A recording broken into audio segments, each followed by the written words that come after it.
ഇടുക്കിയിലെ 9ാം ക്ലാസ്സിൽ പഠിക്കുന്ന പെൺകുട്ടി ഗർഭിണിയായിരിക്കുകയാണ്. ഒരാൺകുഞ്ഞിന് ജന്മം നൽകിയിരിക്കുന്നു.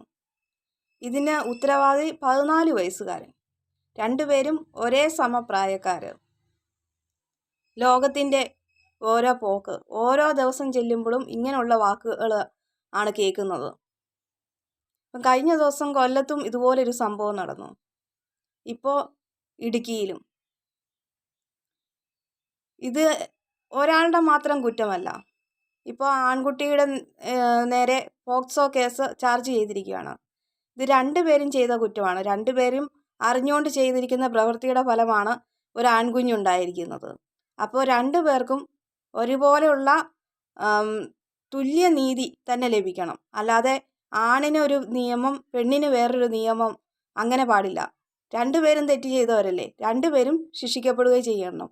അതുപോലെ ഈ കുട്ടികൾക്ക് ഒരു കൗൺസിലിംഗ് കൊടുത്ത് ഇവരെ പ്രായപൂർത്തിയാകുമ്പം വിവാഹം കഴിപ്പിച്ചു വിടുന്നതാണ് ഏറ്റവും നല്ലൊരു നിയമമായിട്ട് കണക്കാക്കുന്നത്.